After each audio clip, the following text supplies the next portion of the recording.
Nalanda the knowledge hub के platform पर आप सभी का स्वागत है। आप सभी को नमस्कार। हम लोगों ने अभी तक कार्नोट इंजन के कुछ न्यूमेरिकल्स देख लिए थे, जिसमें हम लोगों ने अभी प्रीवियस ईयर क्वेश्चंस में 5 न्यूमेरिकल्स हम लोगों ने देखे थे और उनके सॉल्यूशंस देखे थे। तो आज हम लोग उसके आगे कुछ क्वेश्चंस करने वाले हैं। ठीक है, चलिए देखते हैं आगे क्वेश्चन। एक हमारा 2003 का क्वेश्चन है, आया हुआ है 2003 में।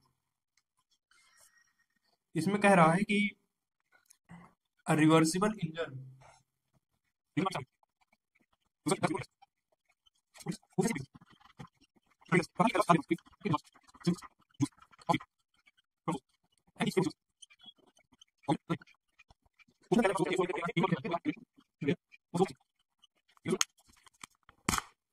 सबसे पहले क्या हमसे पूछा है, हमारे पास एक कार्नोट इंजन है। ठीक, reversible engine means Carnot engine.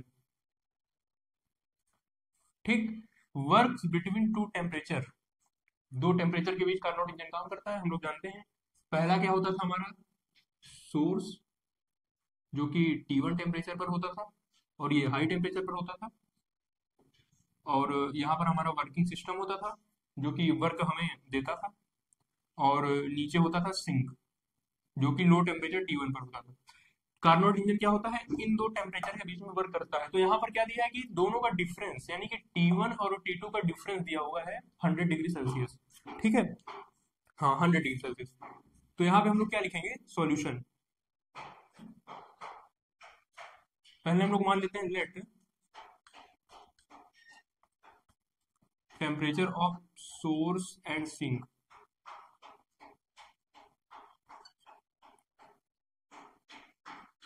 कितना है, T1 एंड T2। हमने मान लिया कि जो हमारा सोर्स का टेम्परेचर है T1 है और सिंक का टेम्परेचर है T2। और गिवन हमें क्या है, दोनों का डिफरेंस है 100 डिग्री सेल्सियस। अब हम T1 माइनस T2 लिखेंगे कि T2 माइनस T1 लिखेंगे, क्योंकि हम लोग जानते हैं कि जो हमारा सोर्स का टेम्परेचर होता है वो हाई टेम्परेचर पर होता है सोर्स, और सिंक लो टेम्परेचर पर होता है। तो इसलिए T1 माइनस T2। ठीक है, सिंक क्या होता है, लो टेम्परेचर पर होता है, सोर्स हाई टेम्परेचर पर होता है। यहाँ पर क्या होता है, T1 is greater than T2। तो हमें दोनों का डिफरेंस दिया है 100 degree Celsius. Given T1 minus T2 100 degree Celsius. और हमने आपको बहुत इंपॉर्टेंट बात इसके पहले की वीडियो में बताई थी कि टेम्परेचर डिफरेंस के केस में डिग्री सेल्सियस और केल्विन बराबर होते हैं। इसको हम लोग लिख सकते हैं 100 केल्विन। दोनों का डिफरेंस कितना है, 100 केल्विन। अब आगे क्या दिया है, अब इतनी चीजें दे दी है और बोला है कि it absorbs 746 joules of heat from the source. अब जो यहाँ से हीट है, अब क्योंकि सोर्स का टेम्परेचर ज्यादा है, इसलिए क्या वर्किंग सिस्टम क्या करता है, Q1 amount of heat absorb करता है यहाँ से, हीट का यूज करता है वर्क करने में। फिर जो हीट बचती है वो दे देता है सिंक को, Q2। ठीक है, और क्या दिया हुआ है, एब्जॉर्ब्स, यानी कि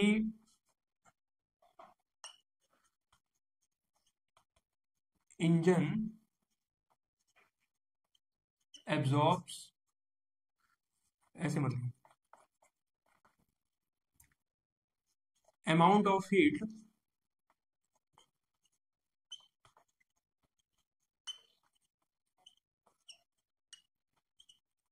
एब्जॉर्ब बाय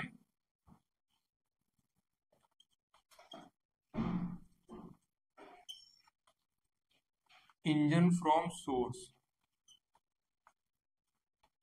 इसको मान लेते हैं Q1, और ये कितना दिया हुआ है, 746 जूल। इसको जे लिख देते हैं। ठीक, इतनी बात क्लियर है आपको। अब आगे हमारा दिया है कि and gives 546 joules of heat to the sink. अब हम ऐसे क्या लिखेंगे, इसी तरह amount of heat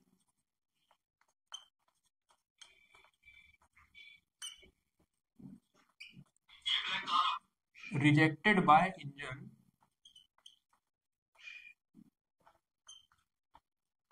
to the sink, Q2। ये दिया हुआ है 546 जूल।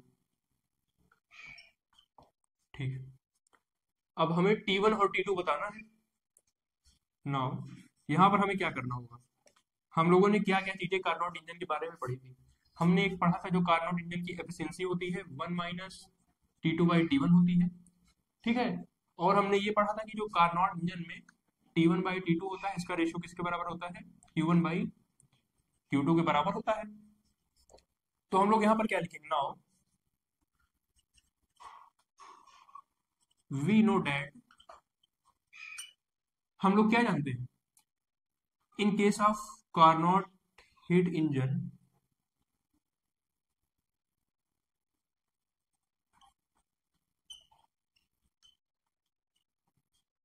कार्नोट इंजन क्या होता है, T1 बाई T2 किसके बराबर होता है, Q1 बाई Q2 के। ठीक है, देखिए यहां से हम लोग क्या निकाल सकते हैं, T1 by T2 100 degree Celsius यानी कि 100 केल्विन दिया है, तो यहां से हम लोग निकाल सकते हैं T1 बराबर कितना हो जाएगा, 100 प्लस T2, इसको आप मान लीजिए इक्वेशन 1। ठीक है, T1 माइनस T2 कितना है, 100 डिग्री सेल्सियस। हमने इसको 100 केल्विन क्यों किया, ठीक है, हमने आपको ये तो बताया था कि डिफरेंस के केस में डिग्री सेल्सियस भी ले सकते हैं, केल्विन भी ले सकते हैं, लेकिन इसको केल्विन में हमने चेंज क्यों किया, हमने इसलिए किया क्योंकि T1 और T2 जो हमारे कार्नोट इंजन में होते हैं वो हमेशा किस में होते हैं, केल्विन में होते हैं। तो इसलिए हमें जब भी डिफरेंस के केस में देखेंगे तो इसका भी यूनिट केल्विन में आना चाहिए। ठीक है, क्योंकि ये दोनों भी केल्विन में है, तो केल्विन का निगेटिव हमने केल्विन के रूप में दिखा दिया। तो यहाँ से हमारा T1 बराबर निकल जाएगा 100 प्लस T2। ठीक है, ये सभी क्या है, हमारे केल्विन में है, ये निकल गया। तो अगर हम T1 की वैल्यू यहाँ पर पुट कर दें तो ये हमारा T2 के टर्म में हो जाएगा, ये भी T2 हो जाएगा, और Q1 और Q2 हमें मालूम है, तो यहाँ से हम लोग T2 को आराम से निकाल सकते हैं। तो यहाँ से क्या हो जाएगा, T1 कितना हो जाएगा, 100 प्लस T2 बाई T2, ये बराबर हो जाएगा Q1 बाई Q2। यहाँ से आ जाएगा हमारा 100 प्लस, इसको आप कर दीजिए 100 बाई T2 प्लस, इसको हमने यहां से ब्रेक कर दिया बराबर, Q1 हमारे पास कितना दिया है, 746, Q2 कितना दिया है, 546, हो जाएगा 100 बाई T2, देखिए हो जाएगा +1 बराबर, इसको 2 से काट दीजिए, 2 3 6, क्या हो जाएगा 373 बटे 273, तो ये कितना आ जाएगा 100 बाई T2 बराबर 373/273 -1, ये कितना आ जाएगा 273/373 माइनस 273 आ जाएगा 100 बाई 273। तो यहां से हमारा क्या आ गया, ठीक है, यहां से हमारा क्या आ जाएगा 100 बाई T2 बराबर 100 बाई 273, 100 बाई T2 बराबर किसके आ गया, 100 बाई 273, 100 से 100 कट जाएगा, T2 कितना आ जाएगा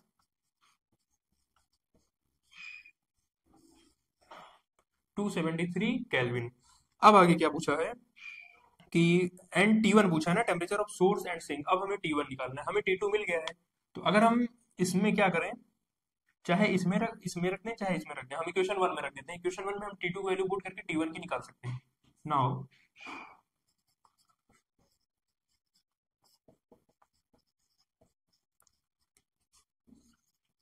putting the value of T2 in equation 1, यहां पर चलिए पुट कर दीजिए, क्या आ जाएगा T1 बराबर 100 प्लस 273, यहां से T1 कितना आ जाएगा 373 केल्विन।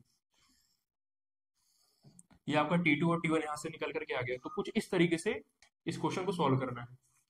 चलिए हम लोग अब अगला क्वेश्चन देखते हैं।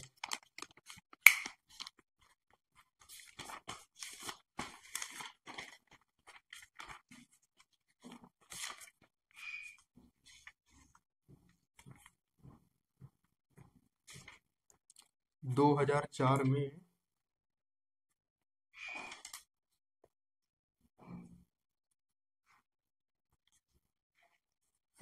देखिए 2004 में क्वेश्चन कह रहा है efficiency of Carnot engine is 1/6। ठीक है, कार्नोट इंजन की एफिशिएंसी कितनी 1/6 है, on decreasing the temperature of sink by 65 degree efficiency increases to 1/3, calculate the temperature of source and sink. ये क्वेश्चन आपका 2025 या फिर 25 क्या, हाँ वही 25 या फिर 24 में आया हुआ है। इसको मैंने आपको पिछले के वीडियो में बताया हुआ था। ठीक है, दो क्वेश्चन सेम इसी टाइप के थे और एक तो इसी जैसा था, डिजिट भी वही थे, तो इसको आप लोग वहां से कर सकते हैं, सेम क्वेश्चन है। अब आ जाते हैं 2005 पे।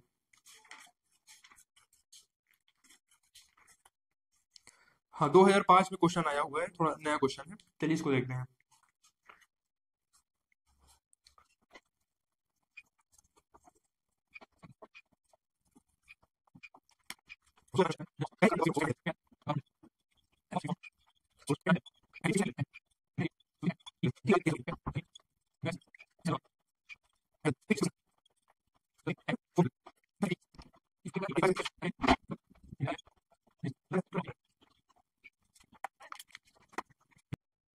अब हम लोग देखते हैं इस क्वेश्चन का सॉल्यूशन क्या होता है।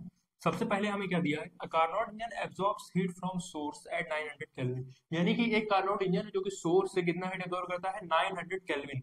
फिर कह रहा है कि and reject heat to sink at T kelvin, दिया है कि टेम्परेचर ऑफ सोर्स हमारा कितना हो गया 900 kelvin and temperature of sink हो गया टी केल्विन। हमें कार्नोट इंजन यहाँ बना लेते हैं, ये हमारा सोर्स हो गया, ये हो गया T1 बराबर 900 केल्विन, ये हो गया वर्किंग सिस्टम जो कि हमें वर्क देगा, और ये हमारा हो गया सिंक। और T2 बराबर कितना दिया है, टी केल्विन। हम मान लेते हैं कि जो हीट को एब्जॉर्ब कर रहा है कार्नोट इंजन कितना है, Q1, और जो हीट को रिजेक्ट कर रहा है Q2।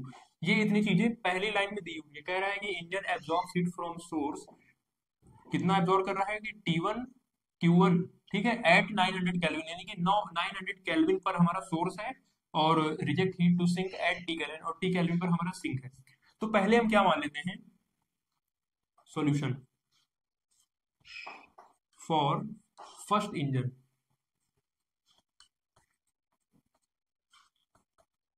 यहाँ पर दो इंजन की बात की हुई, हम पहले इंजन के लिए अपना इतने केस मान लेते हैं।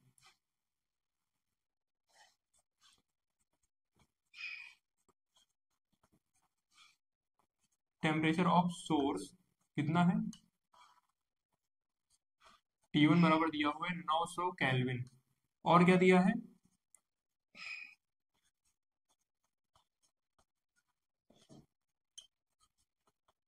टेम्परेचर ऑफ सिंक कितना दिया हुआ है, T2 बराबर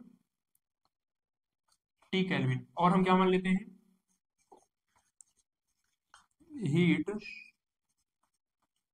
एब्जॉर्ब फ्रॉम द सोर्स,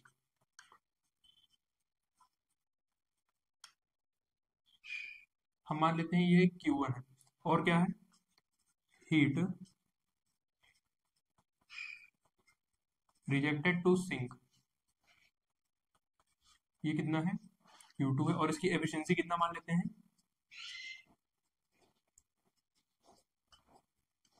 इतनी चीजें हमने पहले इंजन के लिए मान ली है, ठीक है, इतनी चीजें हमने यहाँ पर मेंशन कर दी, इसकी एफिशिएंसी है ईटा। अब हम लोग दूसरे इंजन के लिए क्या क्या मानेंगे, कह रहा है कि which rejects heat to the sink at 400 kelvin, ठीक है, कह रहा है कि the heat given by this engine, ये इंजन जो हीट को रिजेक्ट करता है, ठीक है, यानी Q2 हीट को अगर रिजेक्ट कर रहा है तो is absorb by another engine, यही Q2 हीट को अनदर इंजन एब्जॉर्ब करता है, कोई एक अलग से इंजन है, हम यहाँ पर अनदर इंजन एक बना देते हैं। अनदर इंजन का सोर्स हो गया, अनदर इंजन का वर्किंग सिस्टम हो गया, और अनदर इंजन का सिंक हो गया।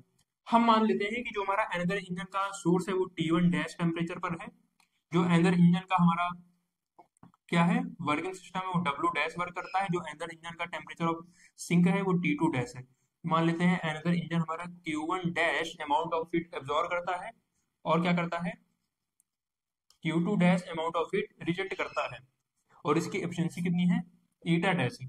देखिए सेम चीज आपको यहाँ पर, इसको यहाँ पर लिखना है, तो फॉर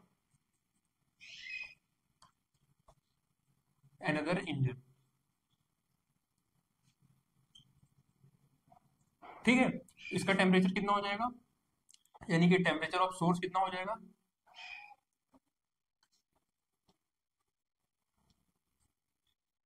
T1 डैश हो जाएगा, टेम्परेचर ऑफ सिंक कितना हो जाएगा,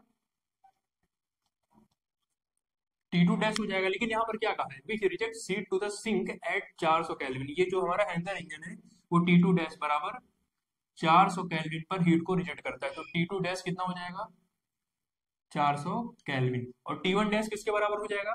अगर ये Q2 dash amount of heat को ही इंजन एब्जॉर्ब कर रहा है, ठीक है, अगर क्या कह रहा है पहले, क्या which this heat given by this engine is absorb by another engine, यानी कि ये इंजन जो है वो Q2 अमाउंट ऑफ हीट को ही एब्जॉर्ब कर रहा है, तो जो हमारा Q1 डैश हो जाएगा किसके बराबर हो जाएगा?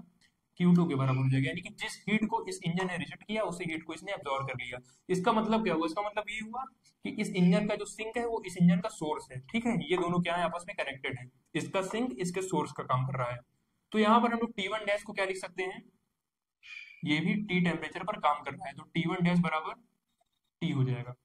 और जो हीट हमारा वो Q1 डैश हो गया, ये लाइन पूरा आपको लिखना है, ठीक है। हीट एब्जॉर्ब कितना है, हमने Q1 डैश मान लिया, जो कि Q के बराबर है, Q2 के बराबर है। और हीट रिजेक्टेड कितना है? Q2, Q2 डैश हमने मान लिया। और इसकी एफिशिएंसी हमने कितनी मान ली? ईटा डैश मान ली। इतनी चीजें यहाँ पर मेंशन की हुई है और हमने एज्यूम किया है। अब आगे देखिए क्या दिया है। फर्स्ट केस हमारा क्या है? If efficiency is equal, if efficiency of both the engines are equal, तो यहां से क्या आ जाएगा? तो ईटा बराबर क्या आ जाएगा? ईटा डैश आ जाएगा, दोनों की एफिशिएंसी बराबर कर दिया हमने।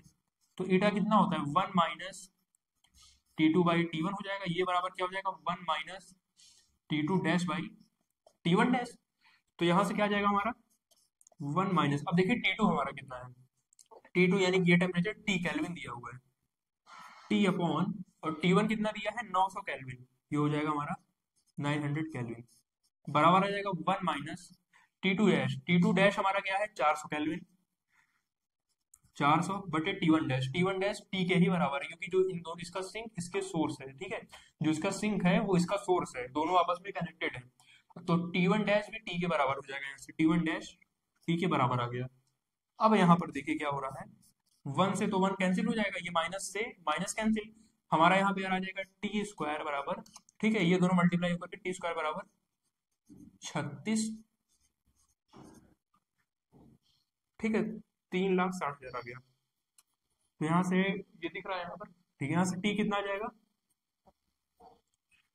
600 केल्विन। टी बराबर कितना आ जाएगा हमारा? 600 केल्विन, ठीक।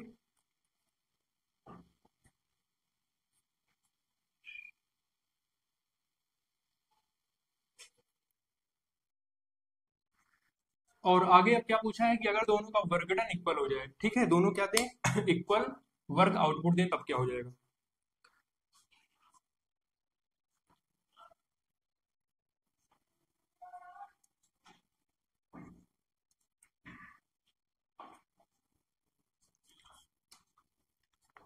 सेकंड केस हमारा क्या? इफ वर्क इज सेम, अगर वर्क आउटपुट सेम हो गया तो क्या हो जाएगा? यहाँ से W बराबर W डैश हो जाएगा। W वर्क कर रहा है, W डैश वर्क कर रहा है। हम लोग जानते हैं जो वर्क डन होता है ये क्या होता है? जो वर्क डन होता है कार्नोट इंजन का, ये Q1 माइनस Q2 के बराबर होता है, ठीक है, यानी कि जितना हीट एब्जॉर्ब किया उसमें से रिजेक्टेड हीट को माइनस कर देते हैं, जो हीट बचती है वही यहाँ पर वर्क डन हमें मिलता है। तो ये आ जाएगा हमारा Q1 माइनस Q2 बराबर W डैश क्या हो जाएगा? Q1 dash minus Q2 dash, Q1 dash minus Q2 dash. अब यहाँ से हम लोग जो जो चीजें चेंज कर सकते हैं उसे चेंज कर देते हैं। Q1 का तो Q1 ही हो जाएगा, माइनस Q2 बराबर क्या है?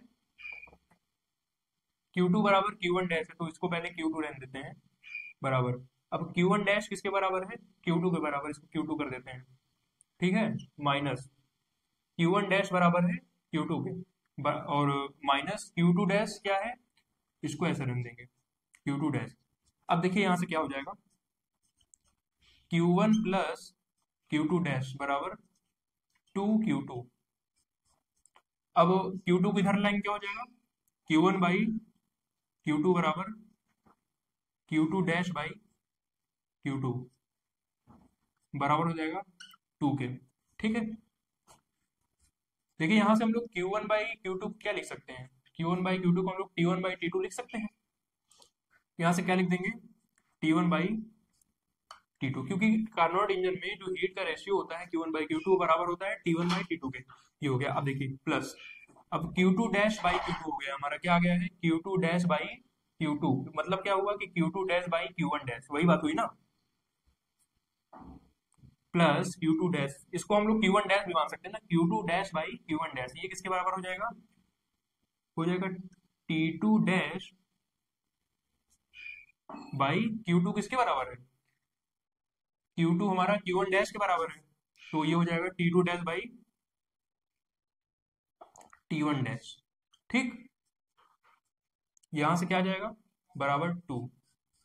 अब यहां से देखिए T1 बाई, और T2 किसके बराबर है, T के बराबर है, T हो गया, प्लस, और T2 डैश, ये T2 डैश किसके बराबर है, 400 केल्विन के, 400 केल्विन अपॉन T1 डैश किसके बराबर है, T के बराबर, ये हो गया T बराबर आ गया 2।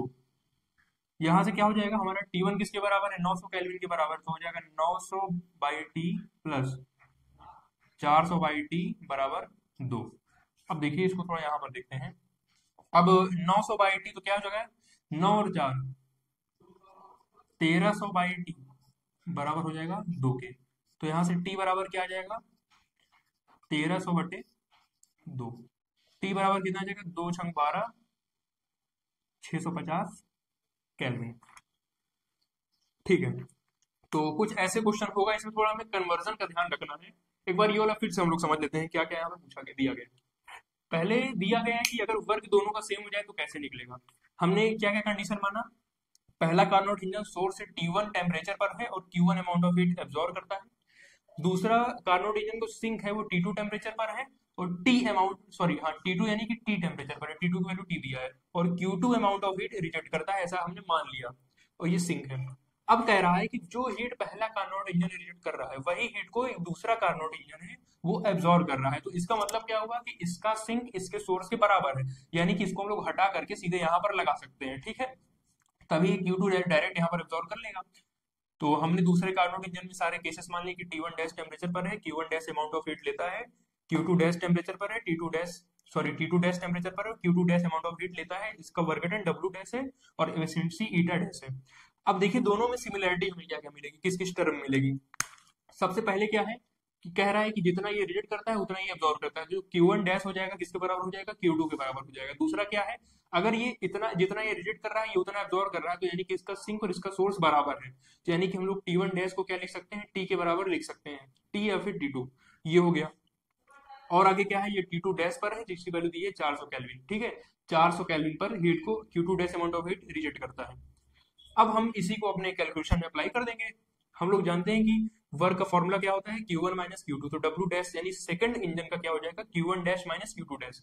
अब यहां से हमारा Q1 माइनस Q2 हो गया, इसको ऐसे ही रहने देते हैं, और ये क्या हो जाएगा Q2 Q1 dash, Q1 dash को हमने Q2 लिख दिया है। ठीक है, Q1 डैश को हमने Q2 लिख दिया, अगर आप इसको Q1 डैश भी रहने दीजिए तो कोई दिक्कत नहीं है, Q1 dash minus Q2 dash, तो आ जाएगा वैसे भी यहाँ से हम लोग क्या कर देंगे, इसको ऐसे ही कर दीजिए, Q2 कर दीजिए।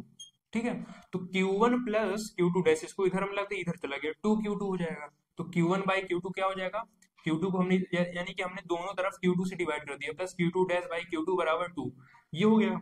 अब यहाँ पर क्या होगा कि Q1 बाई Q2 को हम लोग क्या लिख सकते हैं, Q1 बाई Q2 को T1 बाई T2 लिख सकते हैं, हमने लिख दिया T1 by T2, plus Q2 dash by Q2 को क्या लिख सकते हैं, Q2 डैश बाई Q2। ठीक है, Q2 डैश बाई Q2, इसको हम लोग T2 dash by T1 dash लिख सकते हैं, तो यहाँ पर क्या हो गया T2 dash by T1 dash. अब बराबर क्या हो जाएगा, T1, चाहे तो T1 की वैल्यू हम डायरेक्ट यहाँ पर 900 रख दें। ठीक है, T1 की वैल्यू 900 दी हुई है, तो 900 बाई T हो जाएगा, T2 बराबर T दिया हुआ है, प्लस T2 डैश हमारा कितना है 400 केल्विन, 400 बटे T बराबर 2 के बराबर है, तो इसको जब हम लोग सॉल्व करेंगे तो हमारा T निकल करके आ जाएगा 650 केल्विन। तो इस तरीके से इसका सॉल्यूशन होगा। ठीक, एक और क्वेश्चन देखते हैं।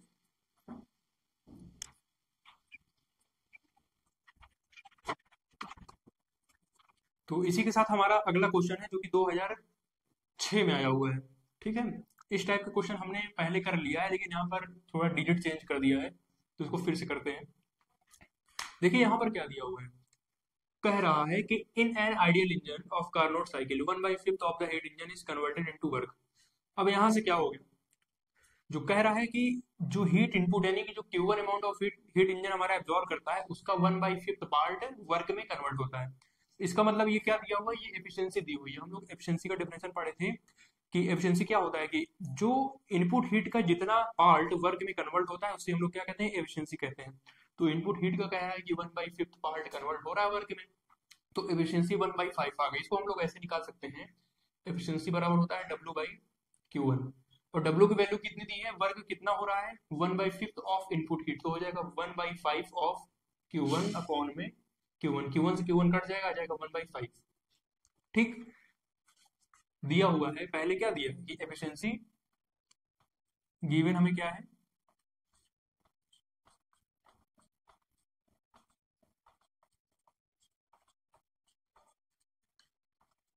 एफिशिएंसी ऑफ कार्नोट साइकिल हम लोग ईटा मान लेते हैं, दिया हुआ है 1/5।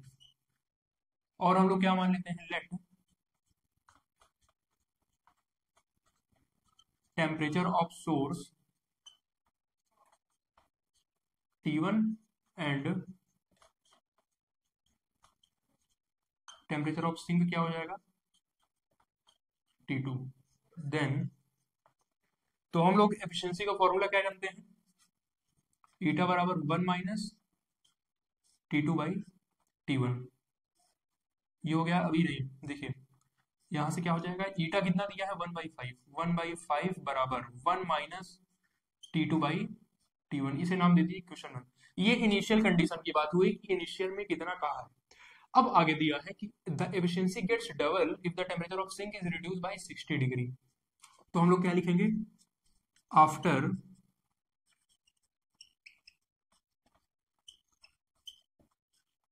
reducing the temperature of sink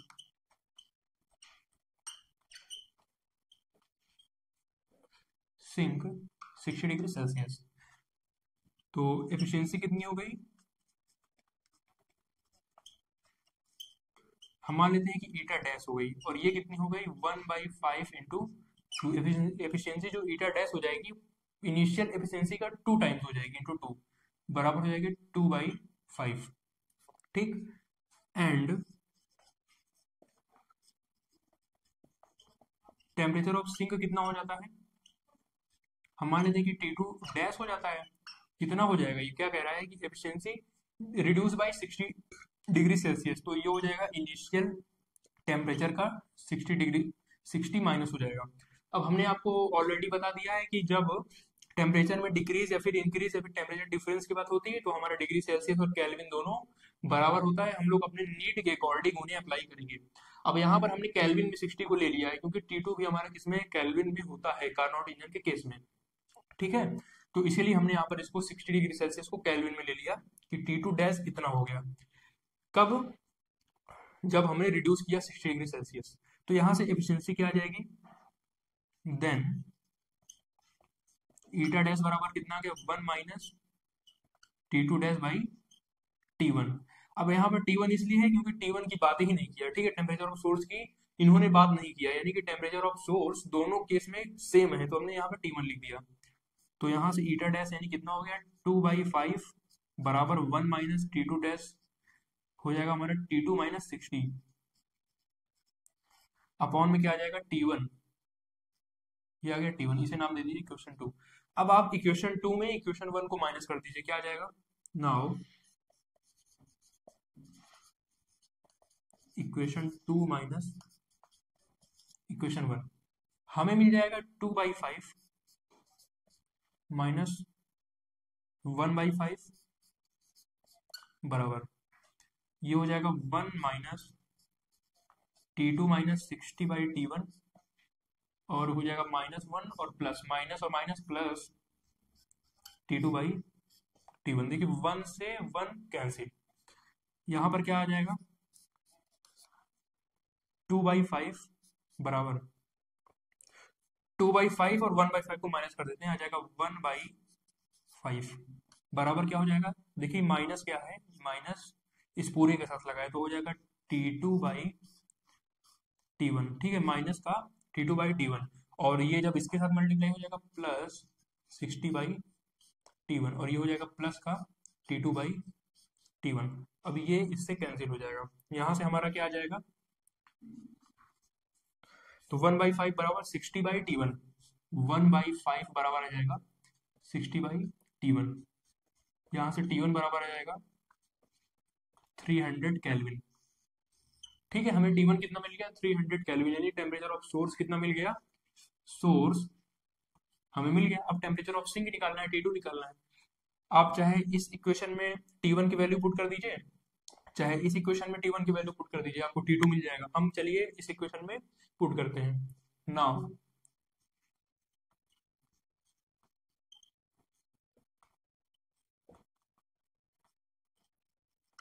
putting the value of T1 इन 1 में हम पुट कर देते हैं, हमें क्या मिल जाएगा, 1/5 बराबर 1 माइनस T2/300। तो यहां से हो जाएगा T2/300 बराबर 1 माइनस 1/5, ये आ जाएगा 4/5। तो आ जाएगा T2 बराबर 4 × 300/5, ये आ जाएगा। तो यहाँ से T2 कितना निकल करके आ जाएगा, 240 केल्विन। तो कुछ इस तरीके से क्वेश्चन सॉल्व होगा। ठीक है, इस तरह आपका 2006 का ये जो क्वेश्चन था ये पूरा होता है। चलिए एक क्वेश्चन और देख लेते हैं।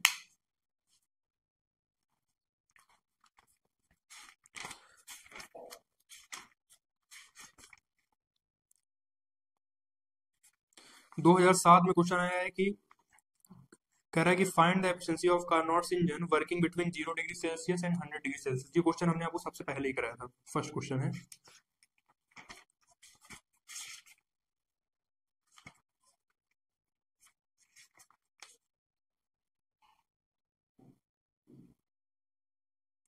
ठीक है, अब हम लोग देखते हैं, क्वेश्चन है 2008 में, इजी सा क्वेश्चन है।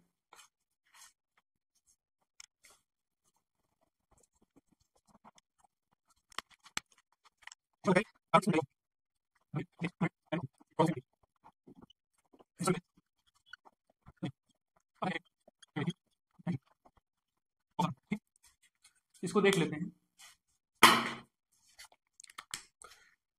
दिया है कार्नोट इंजन टेक्स 200 कैलोरीज, यानी कि सॉल्व करेंगे तो Q1 कितना दिया है, 200।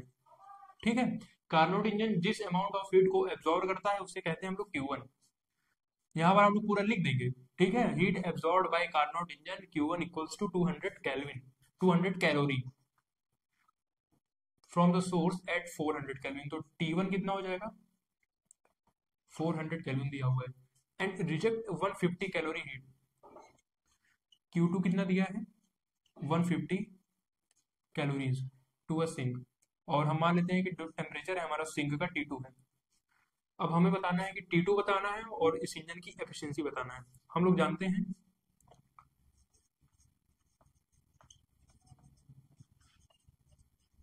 वी नो डेट T1/T2 बराबर क्या होता है, Q1/Q2। तो यहां से हमारा हो जाएगा 400/T2 बराबर 200/150। तो यहां से हमारा क्या आ जाएगा, देखिए इसको आप 2 जीरो से 2 जीरो सीधे काट सकते हैं। आ जाएगा 4/T2 बराबर 2/150। इसको 2 से काट दीजिए, यहाँ से T2 क्या आ जाएगा, 300 केल्विन। ठीक है, तो हमारा टेम्परेचर ऑफ सिंक कितना हो जाएगा, 300 केल्विन।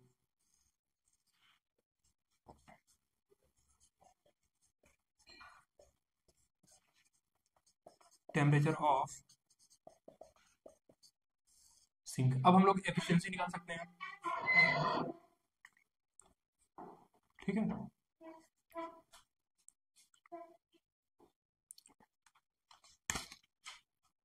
नाउ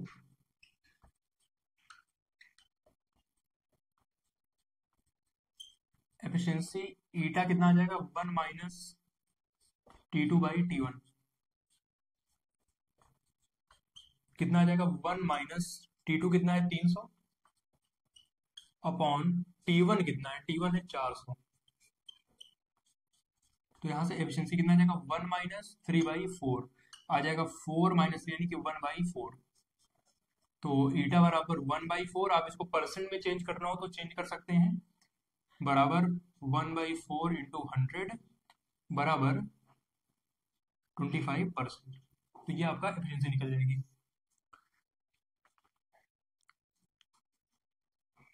तो इसी के साथ हमारे आज के इस वीडियो में 2003 से लेकर के 2008 तक के क्वेश्चंस पूरे हुए। इसके आगे के कुछ क्वेश्चंस बचे हुए हैं, हम लोग उसको कवर करेंगे अगली वीडियो में। ठीक है, तब तक के लिए धन्यवाद, मिलते हैं फिर से। Thank you.